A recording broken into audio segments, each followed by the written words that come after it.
So we're going to be talking today about it's a career spotlight, and you're going to find out what a career spotlight is in a few minutes, right? But it's called My Journey into Becoming a Lady Mechanic.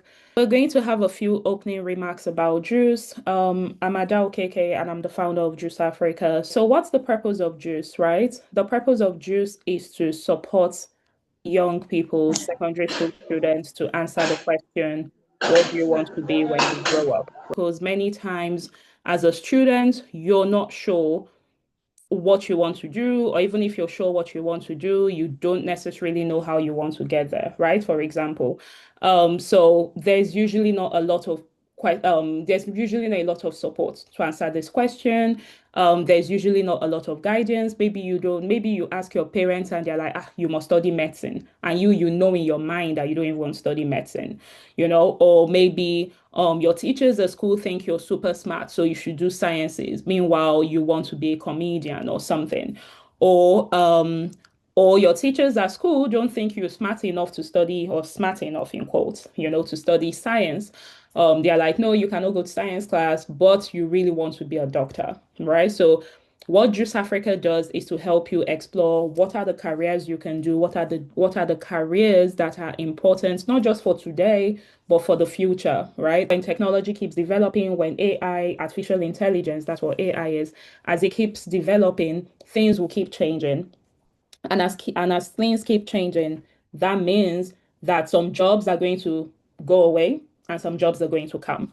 So you don't want to go to school, study for many, many years, come out and realize that that thing you've been studying for, there's no point of it anymore, right?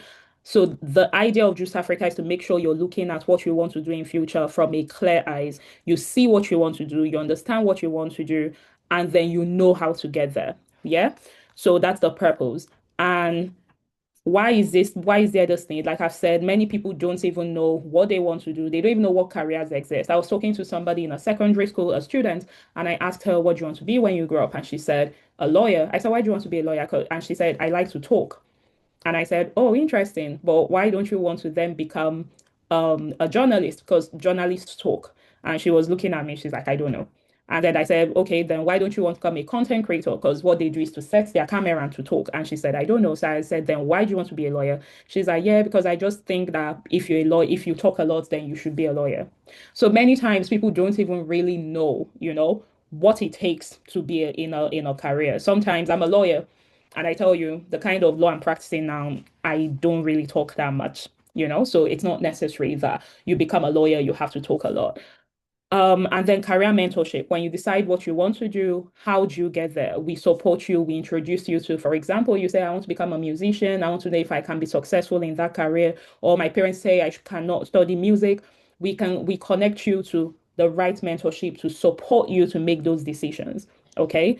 And then university preparation. This is a really important one. I always say that unfortunately we start preparing for university super late in Nigeria. We start thinking of university only when we're in like SS2 or SS3, even most people SS3. Meanwhile, unless you're sure you don't want to go into the university, but that's a separate conversation, you should start thinking about it way earlier than that, especially again, if you're interested in a career, if you're interested in university outside of the country, for example, in the US or in the UK or wherever else, right? So we support you to start thinking about uni from an early age. And the truth is, the way university works outside the country is very different from the way it works at home. For some of the countries, there are some exams you need to take in advance. But even more than that, most universities outside the country, you have to write essays to get in. You have to have extracurriculars. So, for example, if you're just in school playing football, thinking, yeah, I enjoy playing football. Football is fun.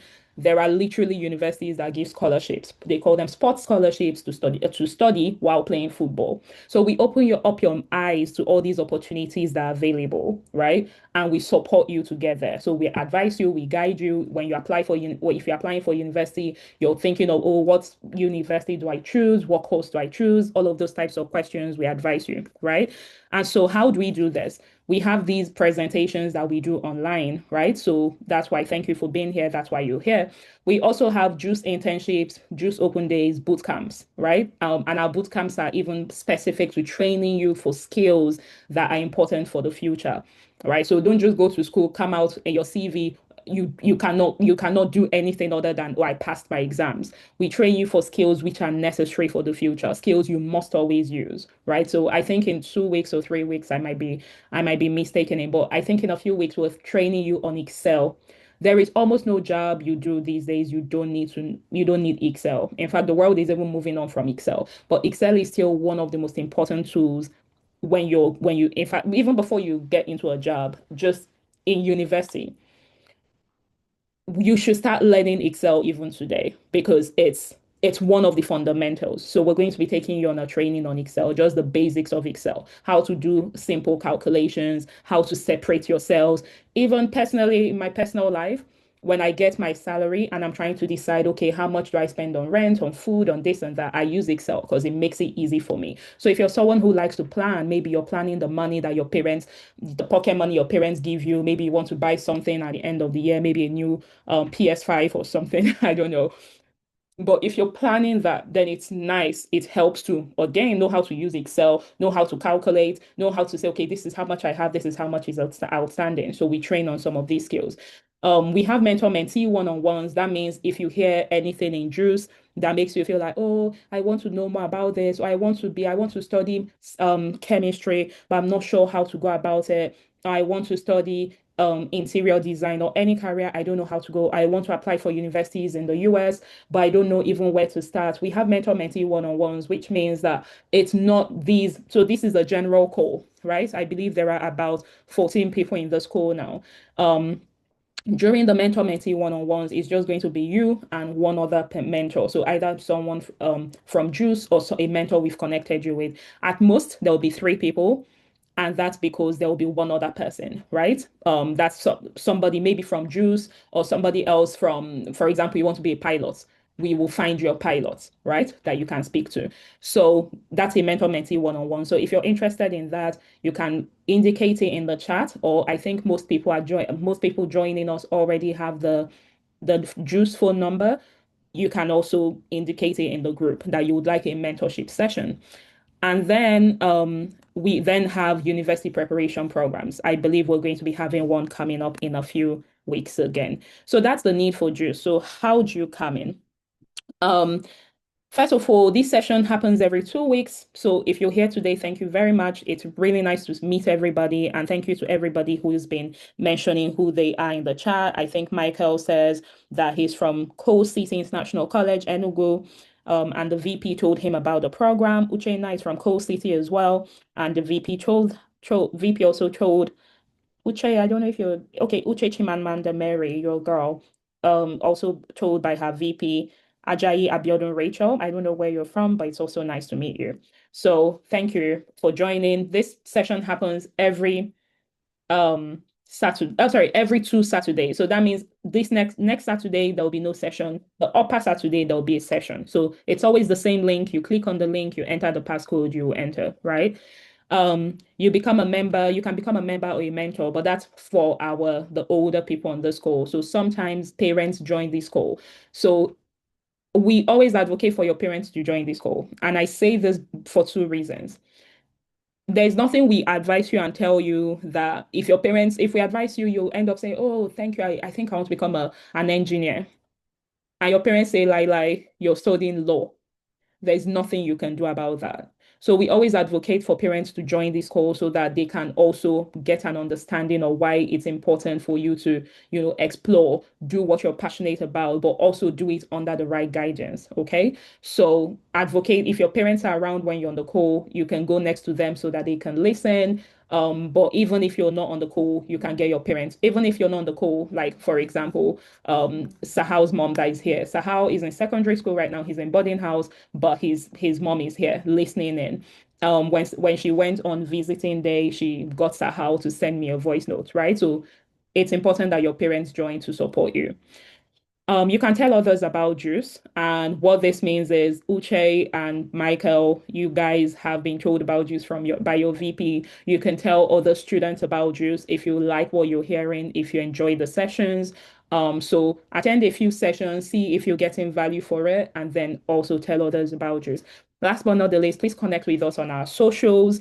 We're on IG, we're on X, we're on Facebook, and we're on YouTube. Specifically on YouTube, we post the past sessions that we've done. So that means when you go on our YouTube, you see older sessions we've done. We've done a lot. So even this university preparation we're talking about, we've done a lot on university preparation in 2 years since JuCE has been existent. So if you're interested in university, I think there was a session we did for university in the US, in the UK, in Europe, and in Australia. So if you're interested in university in those countries, you can already go look for those sessions and watch them. They are all online. They're on our YouTube page.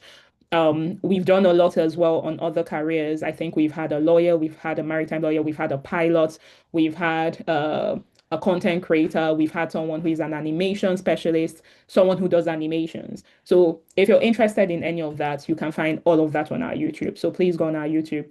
If you're interested to know what programs we have coming up, you can follow us on IG. For example, we have the program, the Science Fair coming up in Oyo State.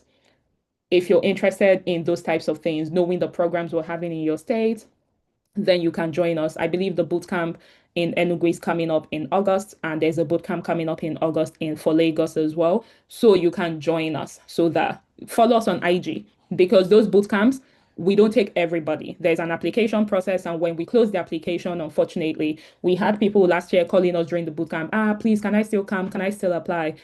If you don't meet the deadline, it's unfortunate we cannot take you. So please make sure you follow us on IG and also you attend the sessions every 2 weeks because when the sessions happen, we tell you what's coming up, right? So that's about that from me. We're supposed to have a presentation from Miss Oluwatosin Ajayi. Tosin, please just put on your camera so that I will then spotlight you as well, and then ask you to unmute.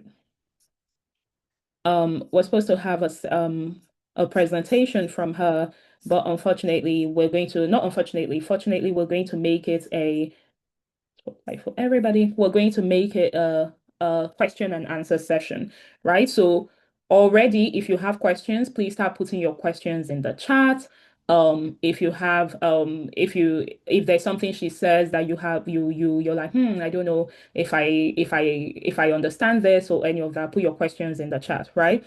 And you might be thinking, why this topic, right? I found Tosin on IG, on IG, yeah, Instagram, and I loved her profile. I love what she does. And I thought, why don't we spotlight a woman who is doing something different, right? Who has ever met a woman who is a mechanic here? If you've ever, okay, apart from Tosin, because now I think people will now raise their hands and say, okay, you've met her. Apart from Tosin, if you've ever met a woman who is a mechanic, put up your hand. Or you type it in the chat. I've met a lady mechanic. Yeah. If you've ever met a lady, if you've not, you can say no. But if you've ever met a lady who is a mechanic, let me know in the chat. Nope. So Mansur said nope. Who has met a lady who is a mechanic? Okay. Uchena says yes. Okay. No. Rocky Bat said no. Who else? Okay, Manal says no. So I think in general, this is one of those careers that there are not many women. Michael says no, he has not. So there are not many women in this career. And actually, Uchenna, let me see if you can speak. Can you tell me where you met a lady mechanic? Where and when? You can tap on mute on your screen to tell me where and when you met a lady mechanic. I've met a lady mechanic maybe around this our street too, but I've seen her near our school side. Okay.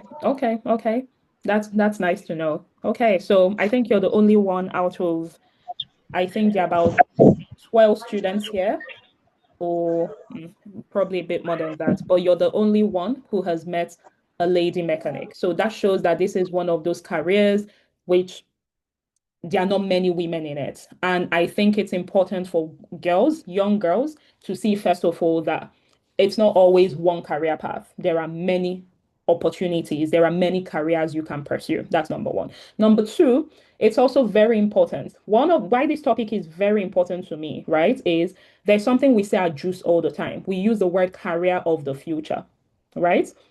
Career of the future, when you leave this conversation, I want you to go on Google and type the text career of the future.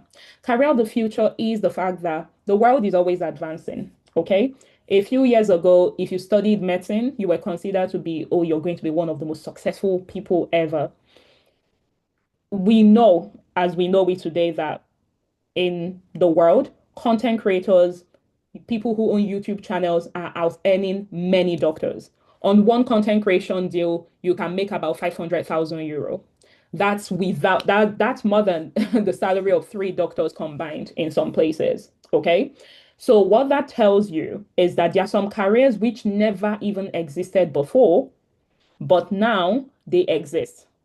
10 years ago, being saying you want to be a YouTuber or a content creator, that did not even exist. At most, maybe you wanted to be an actress. But these days, being a content creator, being a YouTuber is a viable career. You just have to know how to do it well. People, for example, to give you context, there's a content creator that we reached out to recently to help us with something. And he said to do one post on social media, one post is going to cost us 2.5 million naira. Now, when you see these content creators that are posting 10 things for, different brands, different companies, different things, that means if they are doing 10 posts, that means that's 20.5 million. How long a typical IG clip is about how many minutes? It's about 1 minute. It's less than 1 minute. So that means for 1 minute of work, you earn 2.5 million. There are lawyers who do not earn 2.5 million for the whole year. I'm not saying that law is a bad profession. That's not the point I'm making. Please, the point I'm making is you have to think of your career from the perspective of where is the world going? Okay. Are there careers that existed before that might not be as strong now? Or even if they will keep existing, what will law in the future look like? Because whatever law in the future looks like, that's the type of lawyer you want to be. Okay. And the lady mechanic is important to me because it's projected that most technicians, so people who do a mechanic, someone who is a technician, so solar panel technicians, anything that involves handwork, these are some of the careers that are not going to be affected by AI, and that's artificial intelligence and robotics. These are some of the careers which are here to stay. So it's important that we spotlight these careers. Okay. It's important that we talk about them. The world is not always going to be about, law, accounting. Those are very wonderful courses, but there are other opportunities arising. So what you want to be thinking is this career I want to do, how is it going to look like in the next 10 years when I leave university and enter into the job market? What is it going to look like? And how can I make sure that I'm not just going to be a lawyer? Because let me tell you the truth, if you want to be a lawyer who will be drafting documents, you'll be very hungry. Because most people can just go on ChatGPT, say, draft me a contract or for blah, blah, blah. ChatGPT will just download. If you go on Google, you see up to 100 contracts. You just copy the one you like. So if you're a lawyer and you want to be a lawyer so you can be writing and drafting things, you'll be hungry because the world has moved on from that. So that's the context of understanding where the world is going, even for the thing you want to do, and making sure you're positioned for it. Okay. So I'm going to move on now. I'm going to ask Oluwatosin to unmute so that you can hear from her. So Tosin, thank you so much for coming. It's nice to have you here. And I know that, like you mentioned, like you've been quite busy. So thank you for giving us some of your time. So Tosin, okay, can you speak so I know if people can hear you? Hi everyone, Lady Mechanic here. Okay, so can you Yeah. guys hear her? I can hear you. So I just want to know that everybody can hear you. Okay, so I'm going to start. So thank you. Thank you to the person who gave me the thumbs up. I think that's T Toby. Thank you for the thumbs up. Okay, hi Lady Mechanic. So can you just introduce yourself quickly? So, I know that you're Lady Mechanic. Can you introduce maybe where you went to school, what you studied like what subjects you liked in secondary school? Was there anything in secondary school which made you feel like, oh, I like cars. I would like to be a mechanic, or did you just fall into it or discover it, right? So just give us a bit of background about your growing up and even the secondary school you attended, if you feel like that even made an impact on you choosing to become a lady mechanic. Okay, everyone. So my name is Ajayi Oluwatosin Margaret. I am from Ekiti State, Ijero local government, and I'm the third of five. So I'm the third child of five children. I was born and brought up in Lagos, partly Ogun State. My childhood was not so much fun. I was the first daughter. So, first daughter responsibilities, it's always you have to look after your younger ones. You have to make sure they are fine, probably cook sometimes. Yeah. So my let's say my primary school didn't even my primary education, I didn't see myself being a mechanic. Same as my secondary education. Until when I was in SS2, sorry, SS1. So my mom said, okay, everyone must have a skill because she wasn't opportunity to have a skill. So she wants all her children to have different skills to get. So when I was in secondary school, SS1, everyone will say, well, I want to be a doctor, I want to be a lawyer, I want to be an accountant. I initially said I wanted to be an accountant. Then I think after a term, I said, oh, I want to be in science department. It's even totally different from what I initially wanted to go for. And my mom was scared. She was like, I hope you are not going because of your friends, because all your friends are in the science department. You also want to follow the crowd. I said, no, this is what I want to do. She said, okay. So I loved chemistry so much when I was in secondary school. Oh, chemistry. I so much love chemistry. Not knowing that I would be in engineering field that I would like have to do physics all my life. I do not like physics when I was in secondary school. Trust me. So I can't even imagine that I ended up studying mechanical engineering. So after jam, post jam, I applied for chemical engineering. Yeah, because I love chemistry. So I applied to OAU for I think chemical or petrochemical engineering thereabout. And then I was given computer engineering. And I said, oh, I don't want computer engineering because I believe that everyone will become a computer engineer in the nearest future. Like we can always lay our hands on any information on the internet and all that. So I declined the admission. And moving on, I saw an offer to apply for in EXU, Ekiti State University, Ekiti State. So EXU had only four engineering courses. I don't know about now, but as at then they had four engineering courses: computer engineering, civil engineering, electrical engineering, and mechanical engineering. So computer engineering is out of it. Yeah, electrical engineering, it's not something that I really loved. Civil engineering is out of it. I don't want to be in the construction field. I don't want to be constructing shit. So yeah, I went for mechanical engineering because when I was in SS1 and my mom said, oh, we all have to learn a skill. I think during my early secondary school, GS1, GS2, GS3, I used to love to repair like household appliances. When our extension box is bad, I'll be like, oh, there should be something we can do to make it work. I don't always believe everything is bad. Like, I'll believe that something went wrong. If you can right the wrong, then it will get back to work. So I'm always curious about these appliances, generators, although sometimes I end up in a big mess trying to fix our generator because my dad doesn't play with his generator back then. But I'll always want to see what's up. Why is it not starting? Sometimes I mess it up and sometimes I win. The days when I win, oh, everybody in the house must know that I fixed that gen. So yeah, um, then when I said I wanted to learn a skill, I said I wanted to be a mechanic. I want to learn mechanic, how to repair cars. I love cars growing up. I really love cars. I still love cars, so I love, not loved. I love cars so much. Supercars, fast cars, normal cars. I so much love cars and everything that has to do with it. So my parents were like, you say you have to be a mechanic. Where do you see a woman being a mechanic? And this was 2012, 2013.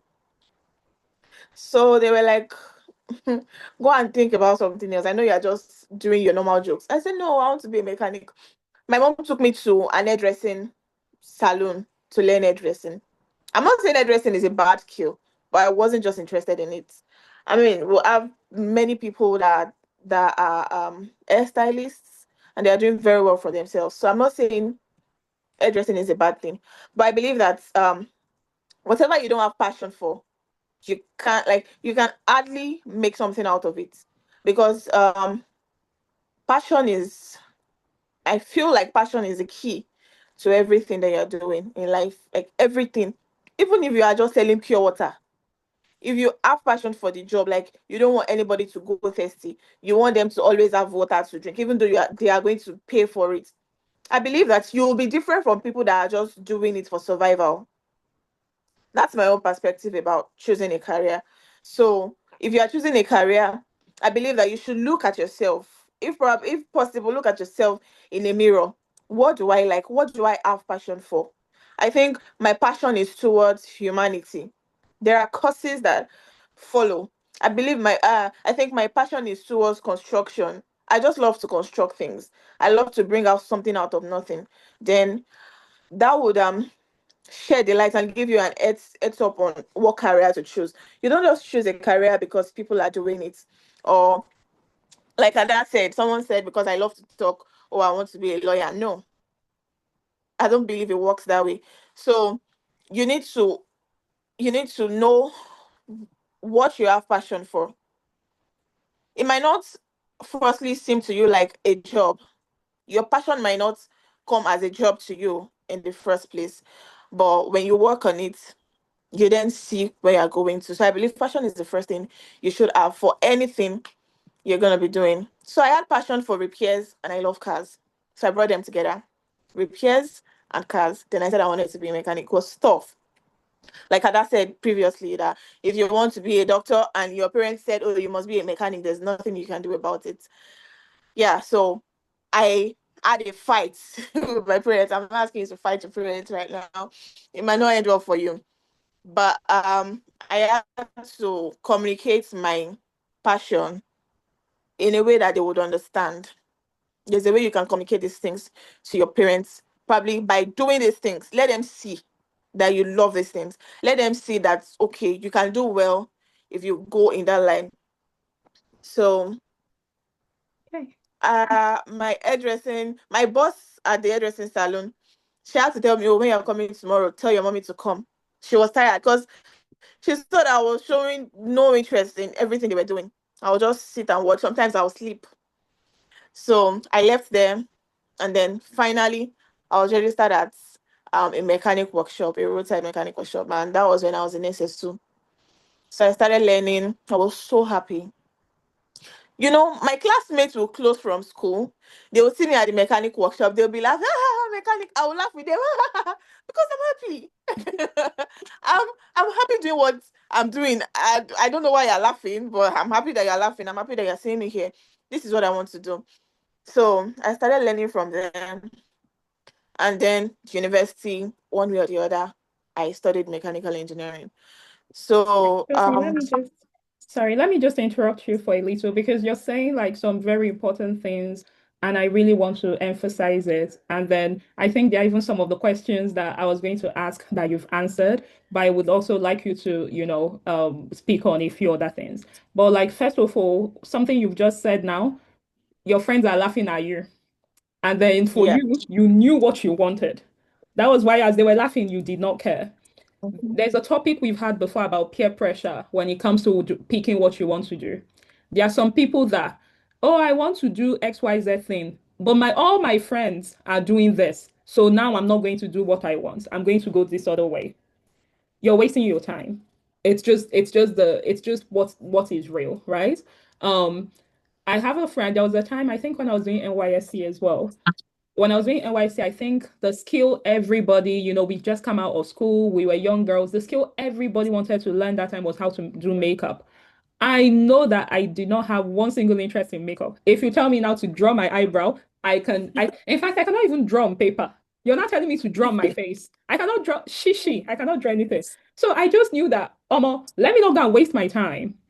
Okay. But you have to be somebody who is, and this is what Chosin is saying, Lady Mechanic, you have to know what you want. Now, the conversation before is if you don't know what you want, actually, that's a very important thing because next week, oh sorry, in 2 weeks, we're talking about how to explore finding out what you want. Because as Tosin said, she knew she liked cars. She knew she liked repairing things. So she's already fixing things, right? Like she was fixing things at home, right? The second thing Tosin has said that I really want us to emphasize is this issue of you want to do X and your parents want you to do Y. I cannot count how many schools we've gone to, and there's always not one student, not two students, many students ask these questions. In fact, as part of our mentorship one-on-one, we've had to deal with this question with a parent and a child because we were advising, and the child just said, okay, but can you tell my mom? Because if I do XYZ, will she allow me to do it? If I get this admission, will she allow me to study it? And this was me and her mom going back and forth. And please let me just say something to add to what Tosin has said. Please, your parents don't hate you. Most people, your parents actually really love you, right?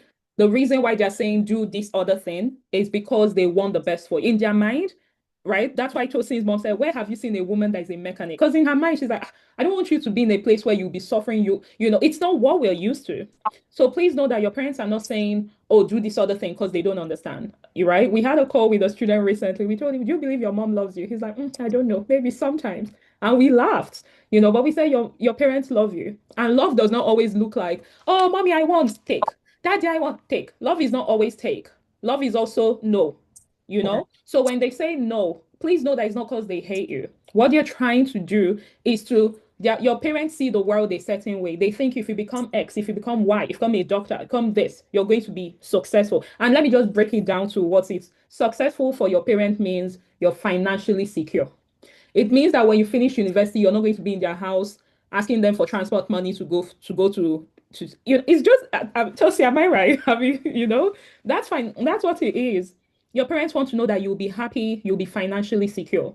So please, I want to bring it back because I know Chelsea said you need to have a fight. And when she says fight, it's that kind of mommy, no, no, daddy, yo. But please remember from the beginning that it's not from a place of they hate you, they don't understand you, they these days. Please remember also that from their perspective, it's because they want the best for you. I want to point that out. It's very important to us as Jews. And if this is your situation that you're trying to have that conversation with your parents, also sometimes you think you want to do something because you think that job is a certain way. Maybe with mentorship and exposure, you now say, oh, mom, this thing I thought I want. It's like the girl who said she wanted to be a lawyer. When I started telling her some of the things lawyers, and she's like, I don't. And I was like, yeah, but that's law. So sometimes too, maybe when you sit down and reason together with your parents, you guys can arrive at a good middle ground. But please Yeah. don't think of, oh, my parents don't understand me, they don't love me, yeah, yeah, yeah, all those things, it will not help, right? So, but Chelsea, thank you so much. I love that as you're speaking, you're dealing with some of the questions. I know you were about to speak about entering into uni. I also want you to speak about, from uni oh, sorry, the third thing you said, which I really like, is the idea of a skill. I think I already mentioned it at the beginning that I think it's only Nigerian universities, let me not speak generally, but many Nigerian universities, you just need, oh, I passed my WAEC and you enter into school. They don't ask you what skill do you have, what extracurricular do you do, how else are you an individual outside of I have 10 A's. I tell you free of charge that the rest of the world, that's not how they work. Most American universities, most UK unis, they want to see that outside of book, this person has sense. This person is interesting. Like Chelsea is somebody now that if someone else meets her, they will have the time of their life. Because why? She can talk about cars. She enjoys cars. If it's football you're interested in, make sure it's something that you know that well. What are you doing with that interest? Chelsea was so interested in repairing things, even repairing it sometimes at home, she'll get in trouble. And she took it up. She went to learn a skill. This is one of the most fundamental things in life right now. You just cannot come out of school. I have 10 A1s. I'm smart. You see people who come out, they are looking for jobs, they're angry, they're sad, they're crying because they just concentrated on having 10 A1s alone. We have some volunteers for Jews who are currently in university. In fact, the career day we have coming up in April is specifically planned by our volunteers in uni. One of them is studying English. And what I told her is you need to build skills that when you come out into the real world, it's not just I studied English, I can speak English, I know literature. They will translate. And events, project management, project planning is an essential skill. You need to plan projects, whether you work in a hospital, you work in a law firm, you work, even I'm sure Tosin has to plan how she will take care of. And the more her operations get big, the more she will probably even need somebody that's the dedicated work they do. Okay. So please, I want to, I stopped her to mention these three things specifically because those are 3 points. For me, she's already said that it's very important for any secondary school student here. What skill do you have? How are you honing it? How are you pushing further? And how can you make sure you're growing? How can you showcase yourself in this field? Sometimes that skill you have will then merge into a career, but sometimes it's whatever things, an element of what you learn from there that can also help you in the career you want. Okay, so please have that in mind. So Chelsea, I'm going to hand back to you to just talk about uni. And then coming out of uni, did you immediately set up your mechanic workshop? Did you keep working for somebody? And I also want you to highlight the idea of, as a woman, how have you found being in this profession? Do people trust you with their cars? Do people sometimes think, no, she cannot be, no, she won't get it. She won't get it. Or, and how has it changed over time? I imagine that by now you have quite a strong social media presence. People know you. So how has that changed over time? Do people now trust you more, or do you still have to prove yourself? And what can you then say to a young girl who is here who might be afraid that, oh, this thing I want to do, there are not many women there. How, and I don't know if I should do it or not, right? So maybe her friends are learning hairdressing and she wants to learn, I don't know, being a mechanic or fixing things or something. How can you advise that young girl today? So thank you. I'll hand it back to you. Okay, thank you. So when I was learning, it wasn't so easy. Like when they see me, I was very skinny then. They'll be like, what can you lift? What can you do? Surely this panam, surely your engine. Those are the questions that they ask. Oh, can you drop an engine? Can you hold the spanner? Like, can you even hold the spanner to lose something? And I just look at them like, you don't know. I look at them like, if you know the fire burning in me for this job, you won't be asking me these questions. You would be surprised at what I would do. So it will still take me back to um passion and like your full interest in whatever you want to do. Because this is the thing that would help you overcome whatever challenges that might come your way during the course of your career. If you are able to stand firm in whatever you have interest for, or whatever you have passion for, this would make this there is no job that does not have its own challenges. Every job has challenges. So if you do not stand firm, you just see one small problem, you run away, not knowing that that other career you are running to, it also has its own problem. Do you get? So that's why it's not good for our parents to like force a particular job or career path on us, because when the challenges start coming, you get tired easily. That I didn't people sign up for this before. It's my parents that forced me. It will keep coming to your head that you were forced to do this thing. But if you choose it yourself, if you follow your mind, follow what you know that you are capable of, then when these challenges come, you see them as, oh, I feel like it's normal. I feel like if I don't do these things, I won't even have more experience. You look at it from, I mean, the lighter side. It will not be so heavy on you. It will not pull you down, and it will not make you lose interest in the job. So I've had lots of challenges when I was in university. You know, this kind of course is better studied in the polytechnic. You have more practicals, but I went to the university. I didn't do anything that has to do with car repairs. All my 5 years in EXO, nothing. They didn't even divide us into departments that, oh, okay, you want to do automobiles, you want to do R&A, that's refrigerating and air conditioning, you want to do thermodynamics. No, everybody one-way traffic. I didn't get the opportunity to. We did only one course that has to do with automobile, and it is still theory. I was just writing, solving maths. Maths that, sorry to say, maths that I don't even need now. Like, I don't use it in my field. I'm not saying you shouldn't go to the university or polytechnic, but what I'm trying to point out is whatever course you want to study, you need to make your research if going to the university will help or going to the polytechnic. I wish I went to the polytechnic. I believe that, there are some knowledge that I would have acquired before now, and there are some knowledge that I acquired late that I would have acquired in the polytechnic. Yeah.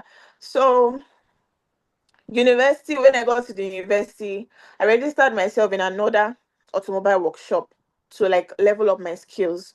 So after lectures, I'll go to the workshop, then from workshop back to the house. When I was in the university, I started helping my lecturers to fix their cars, do little servicing, change of brake parts, little things. So as a woman in the field, I'll tell you for sure that it's not easy. I'm not going to sugarcoat it for you. It's not easy being a woman in the mechanic field, but it is also easy if that is what you want. I'm saying it is not easy because I don't want to sugarcoat it, but to me, it looks easy. If I tell you it's easy and you just go there now, you say, oh, it's lady mechanic that told you that it's easy. No, it's not easy. But if it is what you want, if you want to be a cobbler, it will look easy to you. That is it not to match shoe? Is it not to make a shoe? Of course, it will be easy for you because that is what you want, because there's an interest for it. But if you if you're an IT person looking at a cobbler, especially a female cobbler, you'll be like, wow, you're doing so much job. I don't think I can do this. How do you find this easy? A lot of questions will keep coming. That's because they don't see themselves in that field. They don't see themselves doing that thing. They feel like it is going to be very difficult. That is how I hope you understand my point. So it still boils down to do what works for you. Don't say, oh, because there's a lady mechanic, you also want to be a mechanic. It has to do with your interest. Be interested in it. Look it up. Check what it entails to be a mechanic. Check what it entails to be a cobbler, a bricklayer, to be in the construction field. And there's something I want to make clear to you. There's nothing like a dirty job in the economy of today. There is nothing like, oh, this job is dirty. What do you mean dirty? There's a way you can make this dirty job look clean when you go to school, when you have, when you are knowledgeable, when you think outside the box. There's a way you can make, there's a way you can make, what's it called? Mama puts, this, our buka food that they used to sell. There's a way you can make it look very good, look attractive, to people if you go to school, if you're knowledgeable and you can think outside the box. So this is why when you have a skill, you must also have standard education with it. They work hand in hand. You can't just say, oh, because you have a skill now, you want to depend on that alone. There are so many mechanics out there. In fact, I believe that there are so many lady mechanics that at the end of the day, they just drop the skill that, oh, because they didn't go to school, they were not taught, they were not exposed to a lot of ways that they can excel in their field. So either you are a man in a female dominated field or a woman in a male dominated field. What you need to do is think outside the box. Don't see people like, oh, you know more than this person. You can learn anywhere. You can learn even from the slum. You can learn from the weakest person. And there's a saying that the day you stop learning, you start dying. So you learn every day. Even if you have a skill already now, prepare to upgrade your skill. Check what's trending. Check the new innovations, the new technologies in whatever field that you are. When I was learning mechanic, it was just 4 cars that we have. Now we have hybrid cars, we have electric cars. Just imagine that, oh, I'm seated, that I'm a mechanic. I have these skills. No, it doesn't work that way. You have to upgrade your skills. Check where technology can come into your business. If you're an hairstylist, check how you can use technology to improve your skill. Check the latest innovations in your field. Then you can meet up with the standard. Then nobody will tell you that, oh, in the next 20 years, you cannot make a living out of your job. No, because, you are working 24/7. You are looking up, you are searching, making researches, and improving yourself. Yeah, let me put it that way. You have to improve yourself in whatever, I mean, whatever thing that you are doing. So as a lady, I have 2 kids now. I handle the home, the job, everything, and you still have to you you have to look put together so that people don't see you as someone that doesn't know what you are doing. Yeah, so back to the last point. The I think I've talked about the challenges. The challenges, people look at you like, are you sure you can do this thing? There was, okay, let me make an instance of someone that brought his car to my boss's workshop when I was learning them. And the man was like, the man wants to, I think he just wants to do oil change. So it was like, oh, are you the one that wants? So my boss asked me to do the oil change. Then I went to the car. I asked for the car key because I wanted to open the bonnet. And it was like, are you the one that wants to do the oil change? I said yes. He said, why you? I said, because I can do it. He said, go and call somebody that will do it. Stop, stop. Like he thought I was playing, like I was joking. I said, oh, I'm the one that will change it, that will do your oil change. Then he looked at me, okay, don't spoil my car. Oh. Anything you spoil there, you buy it. Oh. He started threatening me. I said, no problem, sir. Okay, he gave me the key. I opened the bonnet, did one or two things. This one or two things is what, like, it's like an hook bait. I don't know. There's something there's something that you do that will make people interested to know where you're heading to. The way I did my thing, the things I did, it was like, okay. Then after the oil change, he said, I'm impressed. I used to hear about lady mechanics, but I've never seen one, talk more of one working on my car. He was impressed. And I can tell you that till today, even after leaving my boss's workshop in another state, till today, the man still keeps referring me to people just because of that single oil change. He keeps referring me to people even after I've left my boss's place. So I believe that in whatever you are doing, put in your all.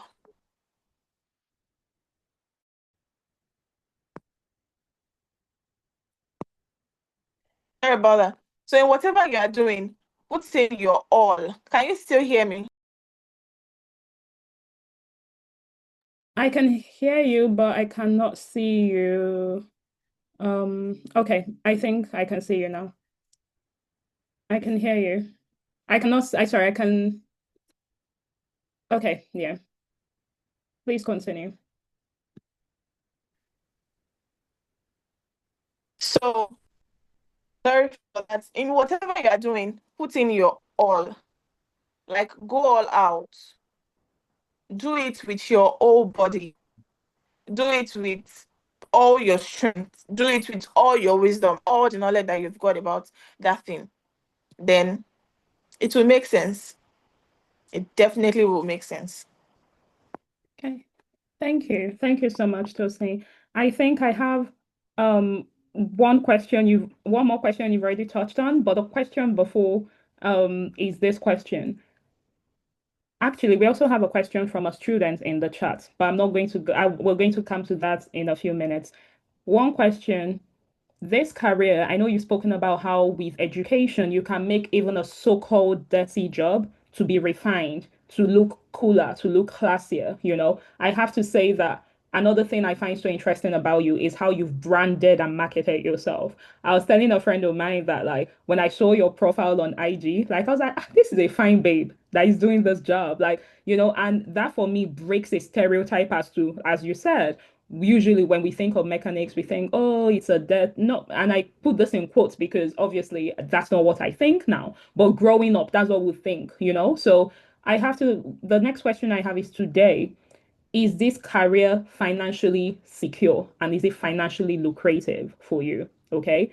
And for somebody who might be interested in going into a career in the, like you said, in the like a technical career, a technician career, are these usually financially lucrative careers? Of course, knowing that it's never set in stone, right? It depends on how you do it and all of that. But in general, would you say this is financially secure and lucrative for you?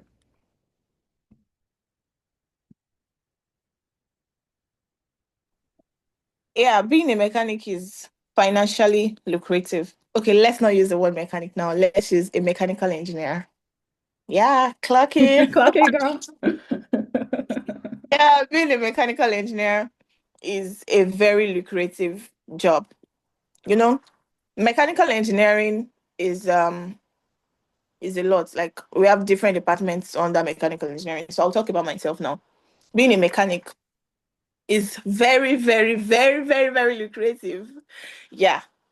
I'm not going to mention figures, but if you can diagnose a car perfectly and interpret codes, there's a charge for it. If you're able to pitch yourself well to organizations, to companies, to allow you manage their fleets, probably car dealers, companies that have official cars and all that, if you're able to pitch yourself well to them, you're going to get a lot of money. Imagine working for a company that have over 30 trucks. When I say trucks, I mean this Elox kind of truck, like a mini truck. I'm not talking about caterpillars though. I don't fix caterpillars or heavy duty trucks. So imagine working for a company that has 20 official cars and they tell you that, okay, you're able to pitch yourself well to them. Okay, you can manage a fleet of cars. Whenever anything comes up, you be the one to handle it. You be the one to fix the cars. You know? Now imagine that you have that kind of company. You have 5 companies that you work for. You have 10 companies that you work for. On a daily basis, you know how much you're going to make. Then weekly, then monthly. I believe that there is nothing that your mates will be doing that you won't be able to do, even exceedingly, as long as you package yourself. Whatever you do in this life, packaging is very, very important. They now call it branding. It's still the same thing, packaging, branding. Brand yourself well. I've seen a lot of hairstylists that later got me thinking that, come, why I no come take this job serious back then, because I was looking at it like just to fix hairs, just to make hair. I beg, I no fit do.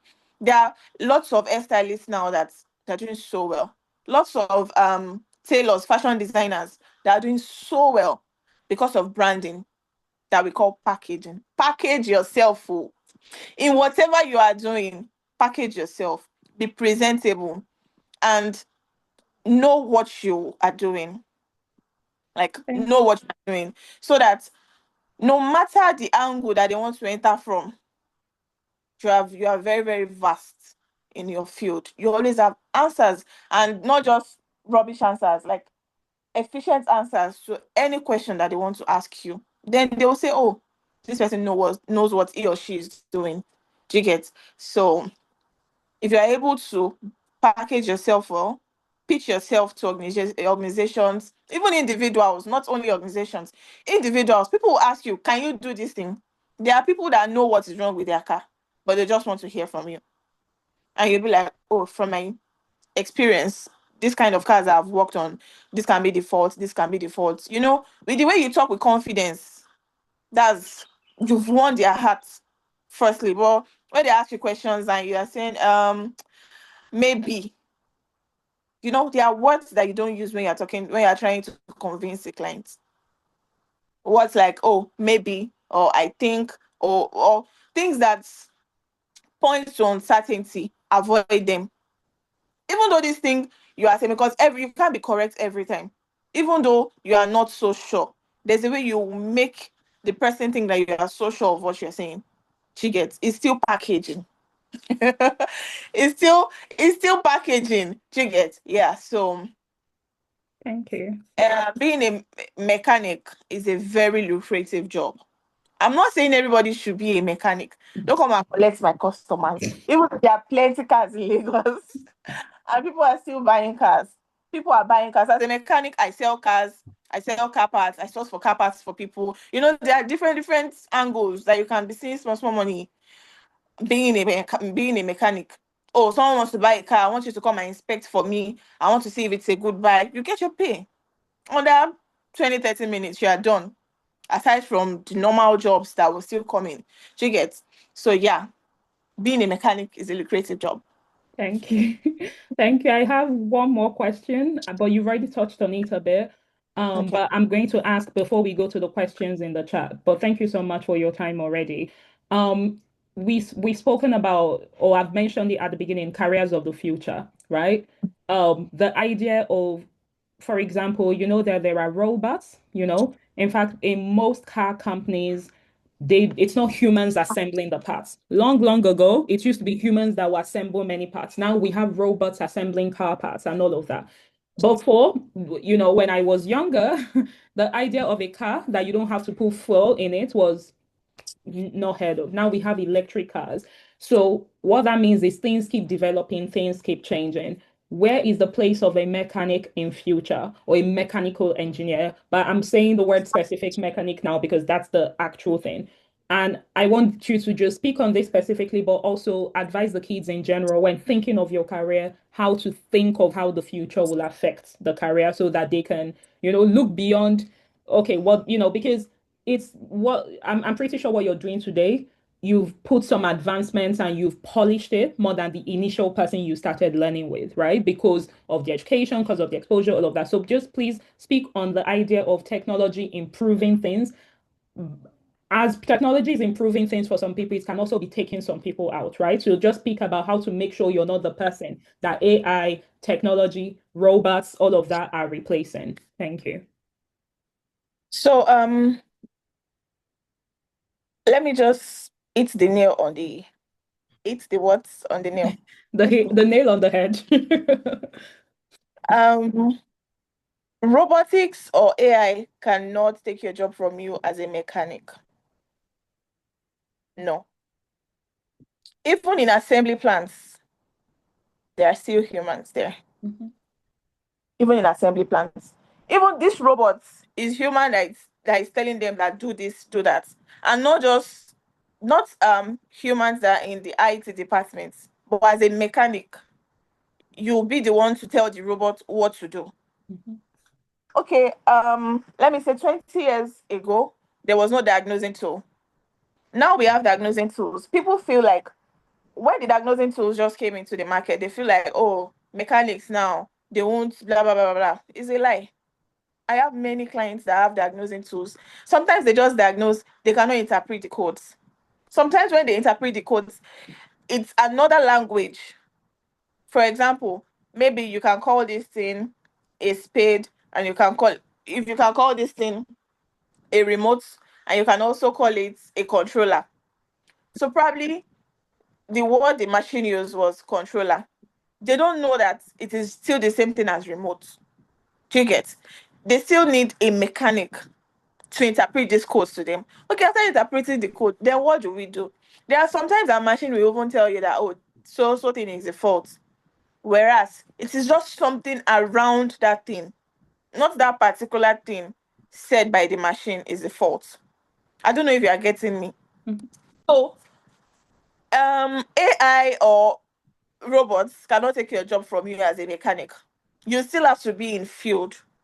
In fact, you have to be in field, or else they're gonna kill a lot because these robots make mistakes.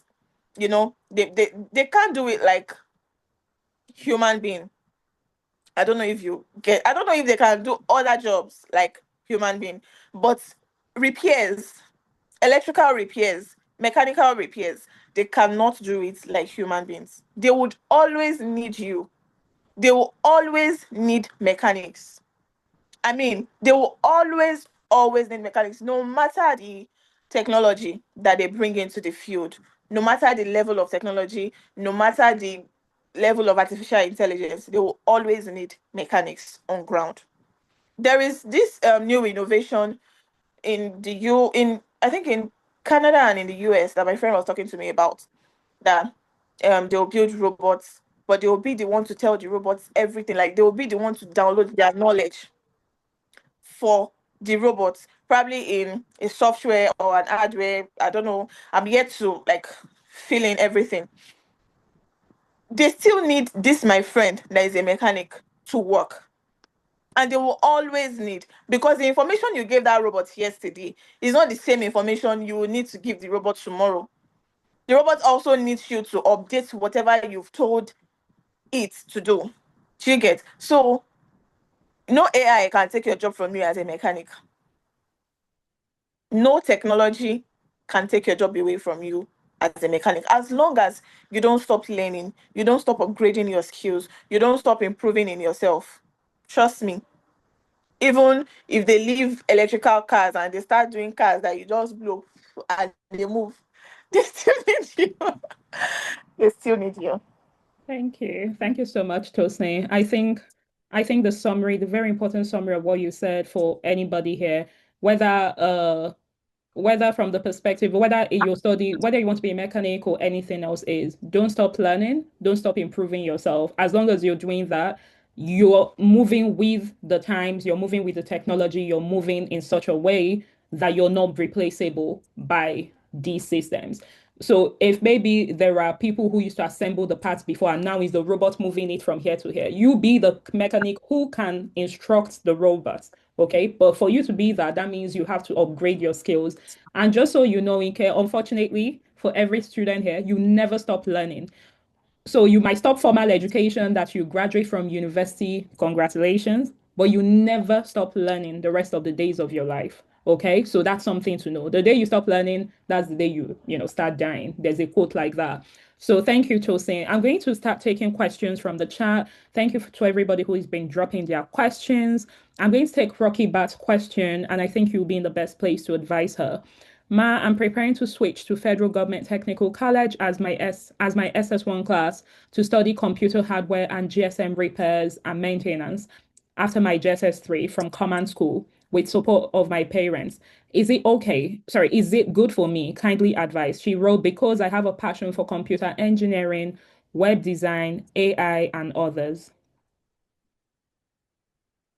Let me read the first two lines of the question again because I don't have it So here. she's switching from command school. She is currently in command school. She's switching to Federal Government Technical College to study computer hardware, GSM repairs, and maintenance. She says she has a passion for computer engineering, web design, AI, and others. So can you advise her? So I would advise you go for the AI web designing um field because I think it's different from GSM repairs and all. GSM repairs now, I don't know, it's not really my field, but I feel like GSM repairs, technology can take that skill away from you. GSM repairs, I will feel like they are taking it away now. We hardly see, it's only if you go to computer village, you see just little people repairing GSMs. Most people don't even repair their phones again. Do you get? So, but web designing, artificial intelligence, at least for years, as long as you improve your skill, you improve your knowledge, it's better to me. Yeah. Web design, I think they do programming, websites and all that. Yeah. Mhm. You can build an application if you're a web designer.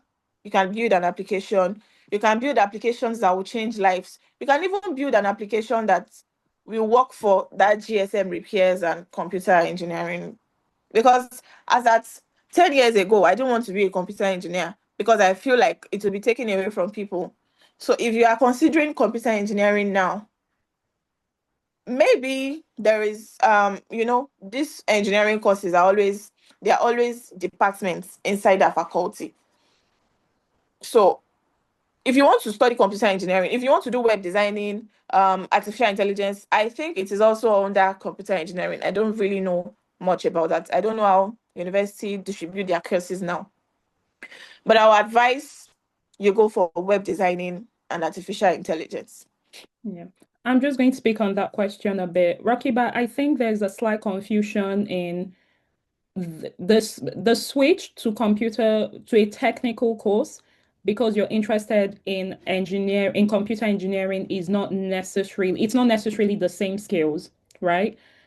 Just to mention, if you're interested in web design, even as at today, you can learn web design. You don't need to go to school specially for it, right? If you go to the JuCE Africa website, I put that website together and I have no computer knowledge skill. There are tools now, AI tools that help you to create a website in less than 10 minutes, right? But there are still websites which are built from scratch, all of that. But my point is, honestly, nobody goes to school these days to learn web design. Now, computer engineering, the building of smart systems, AI engineering, the idea of making those systems you've built to be smart and to behave and to take on some human attributes. That is a field that is going to be here the rest of the life, right? Because it's a field that technology will keep growing, right? So it's different from repairing GSMs.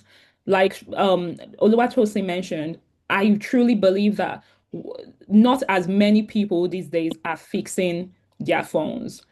Maybe in Nigeria, maybe in the way we look at things, but please remember one thing we always say at JuCE, global relevance.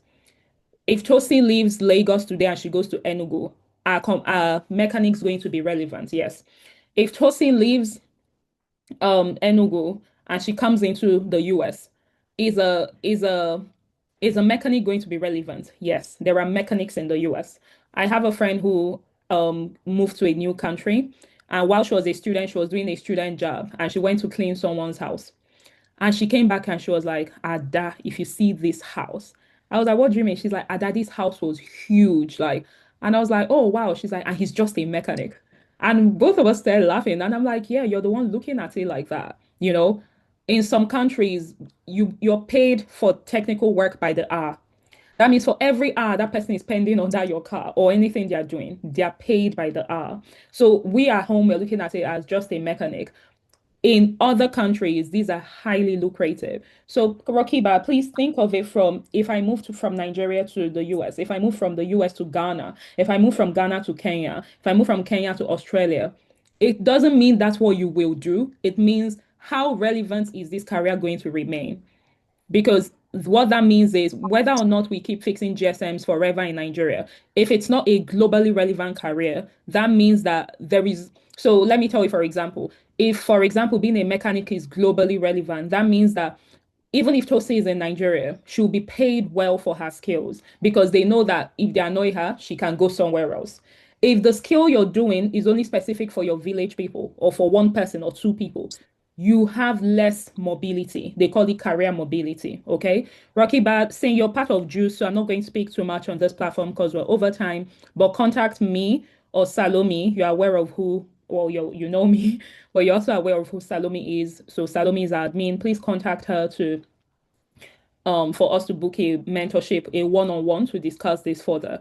But I believe you can seek other options if you say you're interested in computer engineering, GSM repair is a very, very, very, very, very, very, in fact, it's a very tiny aspect of computer engineering.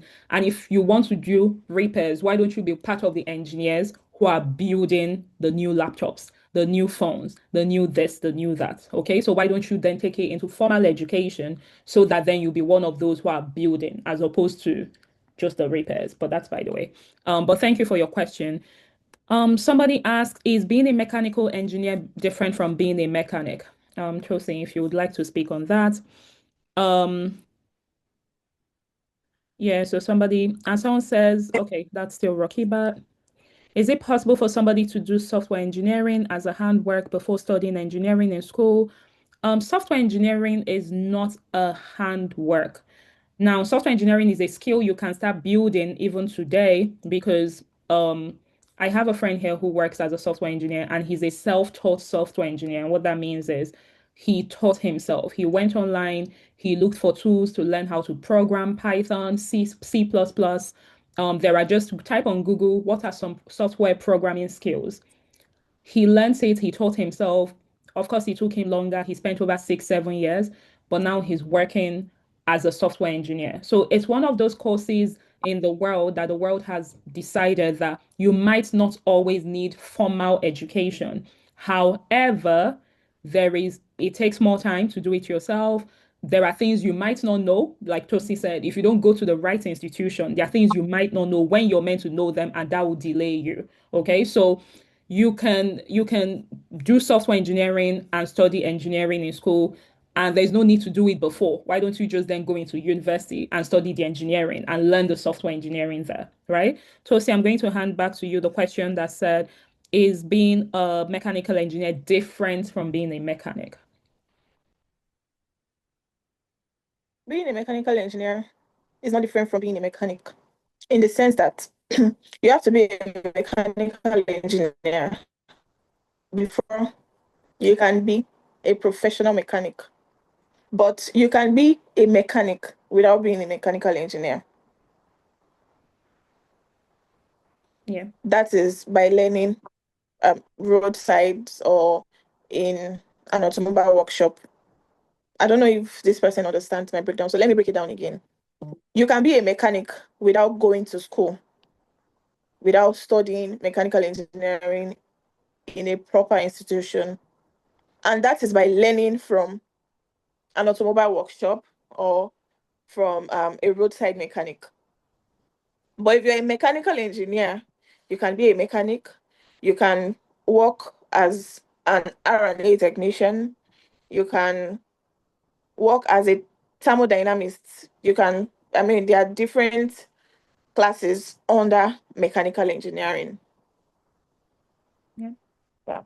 Thank you. So, um, yeah, so being a mechanic can be a a subsection of being a mechanical engineer, right? So, but a mechanical engineer can be many other things outside of being a mechanic, right? So that's something to note. So those are all the questions we have for now. Michael Uzo, if you're interested in exploring your question further, because I'm interested in you having like a clearer perspective as to what you want. Because when you say handwork, I'm curious. And I think you mean that like a skill. So yes, you can start learning software engineering as a skill even before you get to school. You're in secondary school now, there are many apps. There are many, if you need access or if you need help with figuring out some of the apps, then we can get you a mentor in that field who can start guiding you. But the point is, you can start now to start learning it as a skill even before you go into school to study engineering. So I think that's the trust of your question. Okay, so thank you so much, Tosin, for being here. Thank you for your time. Thank you for. Cool wisdom. Sorry? There's a question from Chuku Wisdom. Oh, did I I have miss a it? yeah, Oh, okay, sorry. Yeah, web I design. missed it. I missed it. Sorry, Choco Wisdom. You have a passion to study computer engineering, web design, content creating, AI, and others, and you also have a passion to study electrical wiring. Is it possible? And can I do the two at once? Um, um, You have two things here. You want to study computer engineering, web designing, content creator, AI, and other. And there are I like at also least have five things here, six, in fact. wiring. But the point is you can do anything. You can do as much as possible. Everything. You can be a content creator and still be a web designer and still have knowledge about electrical wiring. Mhm. As long as you can, cope with everything. It depends on how flexible you are to learning. You can learn everything and even more Yeah, that's not even included on this list. So maybe let me say that falls under the other. yeah. Yeah.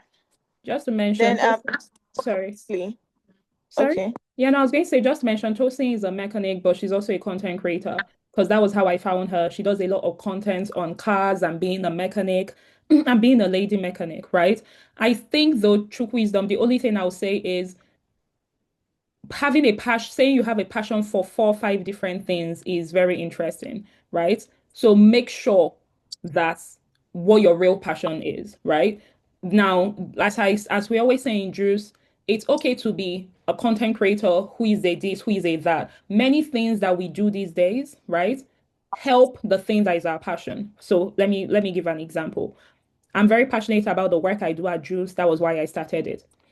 Part of the work I do at JuCE requires me to have to speak and network and interact with people. So I can say I have a passion for public speaking. Okay. Part of the work I do at JuCE requires me to post content. It requires me to do a lot of these things. I can say that, oh, I do a part of content creating. Part of the work I do at JuCE requires me to, I don't know, there are so many things, but the point is, this is the passion. There are many other things you might do to service your passion and to prop up your passion. And you don't have to have one passion, please. That's not what I'm saying. But the point is, when you tell me you have a passion for six, seven different things, and they're all my question is, please make sure they're all passions. But and the truth is, as much as you can do everything, you will do them in varying degrees, right? So maybe if content, there are people who content creation is their 9 to 5. That means they wake up in the morning, they create content till they sleep. That's not JuCE's reality. JuCE's reality, she will fix cars. Now and again, she might make content on it, but her reality is not that she's making content beginning morning till end. But that's some people's reality. So please have in mind that even if you can do it all, it's in varying degrees. And now that's why I said, what is the main passion or the main two, three passions? And what are the other things you enjoy doing to service those passions, if that makes sense? So please think about it from that perspective.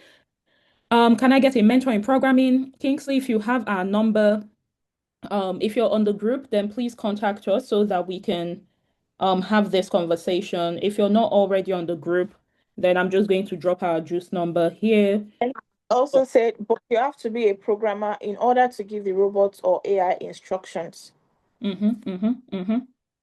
Yes, that's actually true. And that's where content specific knowledge comes in. There are programmers in the medical industry who have studied medicine. It's difficult to tell a computer what to do if you don't know what to do. That's the Yeah. beginning, right? There are programmers in the legal field who have studied law. It's difficult to be telling a computer the way to think and write legalese, that's legal talk, without studying law. So just know that that's why we say you don't stop learning. The fact that now you've studied law does not mean that you now stop and say, now I'm a lawyer. It's done. Keep learning and keep looking at where's the world going? How is the world advancing? How can I bring this thing that the world is very interested in? That's why you see many people who are lawyers, content creators, many doctors, content creators, many this, because the world is becoming that world where you tell your story, you share, people engage. That brings you number one, customers for the mechanic you're doing, your law you're doing, the medicine you're doing. But number two, it's a second stream of revenue. Number three, next thing, people start contacting you to come and give talks because you're vocal about what you do. Number four, people start giving you maybe when Bill Gates came to Nigeria, he met with content creators. He did not meet with head of states. This. He met with content creators. And there's this content creator, I cannot remember his name, but he's always posting content on why you should not be eating at 11 p.m. in the night and say you want flat tummy, why you should not be doing this, why you should not be doing that. He met with him to promote some of his healthcare products. So that's to show you again, your passion initially, or the passion initially could have been one thing, but many things will flow out of it if you keep improving yourself and sharing your skills. So, mentoring programming, if I get you rightly, one doesn't need to go to school. Please note that if you have the opportunity to go to school, always take it. I'm not an advocate to say you don't need education. I'm one of those people that I have too many degrees and I laugh about it and I don't regret anyone. In fact, if I can, I will go in for more. Keep learning. So if you have an opportunity to learn, don't stop learning. My friend did not have the opportunity. His dad refused to send him to school. So he knew that he had an interest in computers. In fact, his real aim is to there's something he said every time he's explaining it. I'm looking at him because that does not even exist, but he's convinced. So now he did not go to uni. His dad refused to send him to uni. He stopped in secondary school. But the first thing he did for the first 7 years, he started an HND. I don't know if he finished. I don't think he finished. But during this process, he taught himself how to program in three different languages, Python, Java, and C++. Because he taught himself this, he started doing internships for companies. He started building people's websites. Those 6 years that he had to learn it, he might have learned all of that for 2 years in school. I'm not saying that. So what I'm advocating is even today, again, you don't need to wait to get to university to start learning software engineering, start learning programming. But the truth is, there are still some things that you can only get within the construct of a uni environment or of a formal, let me not say uni, a formal education environment. If you have the opportunity, go for it. But again, I say don't wait to have formal education. As it is today, as a young person, you can start exploring opportunities already. Okay. I'm going to wrap up because we're way over time and I know we started really late because of the issues. It's usually not like this. So God willing, next week it's going to be a straight admission. But thank you everybody. Thank you so much for the questions. They've been very insightful and very amazing. Um, okay, we've done this. Our upcoming events, like I said, tools to guide career exploration. If you don't know what you want to study, or the people who know they want to study 50 things and they're not sure how to merge it all, right? This is the topic. We've done this, the first topic. We're going to post the first one we did earlier this month. We're going to post it on YouTube. When I post it, I'm going to put it on our group platform. So please watch that one in advance before you come because it's a continuation. We're going to continue from where we stopped, right? But this is to help anybody who is struggling to figure out what they want to do. If you have already picked a career based on, oh, I want to be a lawyer because I like talking, I can tell you 10 other careers that can talk without having to be lawyers. Nothing wrong with law, but know the right reasons why you're studying it. And that career you've chosen, well, so next week we're going to be talking about careers of the future. That career you've chosen, what will it look like in the future? And how can you make sure that you don't spend 3 years, 4 years studying it, you come out, you're looking for jobs and begging your parents for transport money and all of these types of things, right? So have that in mind. That's what we're going to do in 2 weeks. And that's on the 28th of February, 2026. Um, Upcoming physical events that we have a science fair in Oyo State in April. The science fair is for junior secondary school students or people who might be younger. The idea is to open up your eyes that science is not this difficult thing. Science is not for the people who are the smartest or anything. We're going to be doing real life experiments and you're going to be having a lot of fun. You're going to be trying some of the experiments yourself. So this is for the JuCE students in Oyo State. That's in Ibadan. So if you know anybody in Oyo State, you should tell them about this event. So that's currently coming up. Like I said, the bootcamp for Enugu, because I know we have a few Enugu kids here today. The bootcamp for Enugu and the bootcamp for Lagos is currently being planned, and in a short time, we're going to share information. I know that we have two people joining us from Abuja today, and I think this is the first Abuja. So thank you so much for joining us. And God willing, we're going to be in Abuja soon with a physical event. Okay, so thank you for being here. Um, and last but not the least, I've shared this before, but this is our phone number for the people who were asking for personal one-on-one mentorship. This is our phone number. Please note, don't contact us for mentorship if you're not willing to work. I will not find you a mentor. You have a meeting, he'll tell you do X, Y, Z. Next time you now call, he'll not say, did you do it? I say, no. So I now went and they now did that. And if you do that, that person will not answer you again. Okay. So I'm serious. Please make sure every mentorship opportunity you have in life, you use it as well as possible because you might not have other ones. Okay. Other opportunities might not come. So every single opportunity you have in life, please make sure you use it properly. So this is our YouTube, this is our YouTube page. Like I said, there are so many talks that we've done. Um, if you're interested in any career, please go and check our YouTube if we've done it. If we have not, text us and say, oh, I'm interested in this. Can you get us a mentor or someone to speak to us on that? Our Facebook page and our and our IG page and Twitter. And this is our email in case you want to send emails. But thank you everybody for being here. Thank you for your questions and the engagement. And I hope you had a good time. I hope you had a great time. I'm going to end without vote of thanks, which we normally do because we're very over time. But I also like that we're partly over time because of the many questions. So thank you very much. To all the people who've joined for the first time today, it's super, super nice to have you, especially our students from Enugu. It's super nice to have you guys. I hope you guys have enjoyed this session and we'll see you in 2 weeks' time.